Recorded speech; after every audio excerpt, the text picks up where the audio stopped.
Braun soared over the southern Idaho Canyon in a custom-built rocket dubbed Evel Spirit. Quote, "It launched off a steep ramp on the edge of the canyon rim just before 4 p.m. local time as hundreds of onlookers watched. The rocket reached an estimated 644 kilometers per hour before its parachute deployed, allowing Braun and the ship to land safely in fields on the other side of the 427 meters wide canyon. I feel like the no-name third-string quarterback of a junior-varsity team that just won the Super Bowl. My team got me there. I ran it into the end zone. We scored and won." Quote, Braun said in a statement after the jump. Scott Truax, the designer of the rocket, told the Idaho Statesman that after Braun got the okay to launch he didn't hesitate. "He was gone in a cloud of steam and I couldn't see anything until just before he pulled his chutes." Quote, Traux said.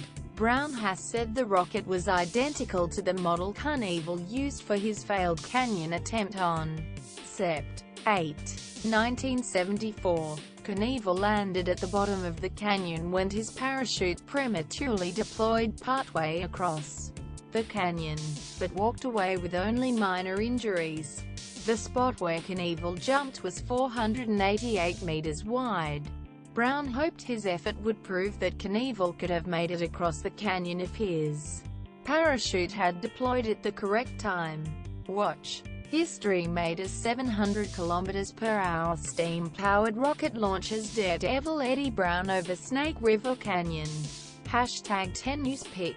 Twitter.com. Chutes. Before the jump, the 54-year-old Braun said he was optimistic he would make it across the canyon. "I wouldn't be doing this if I thought it couldn't be done," he said. Still, he had prepared for the worst in the days before the stunt, asking his young son to one day walk his sisters down the aisle at their wedding if Braun died in his attempt. Months of testing was performed on the rocket designed by Scott Truax, whose father constructed the original X-2 skycycle for Knievel.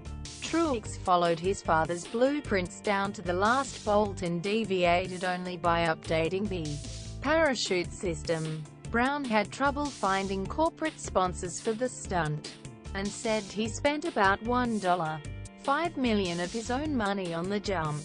He looked at the stunt as a way to pay homage to Knievel, who inspired him to become a stuntman. "I like to say I'm not doing something that Evel Knievel couldn't do," he told the Statesman before making the jump. "I'm simply finishing out his dream." How many people get to finish the dream of their hero? Not all in the southern Idaho town of Twin Falls have such fond memories of Knievel.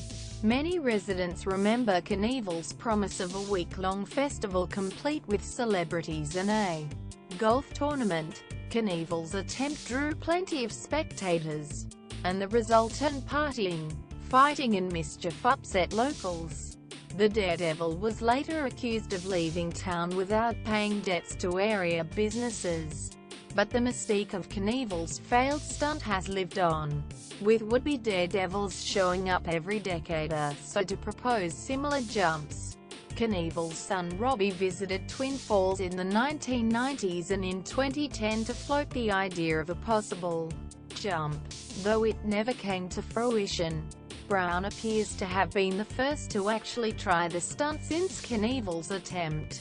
News.com.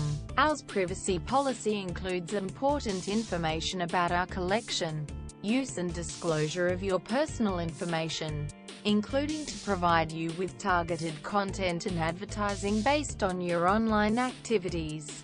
It explains that if you do not provide us with information we have requested from you, we may not be able to provide you with the goods and services you require.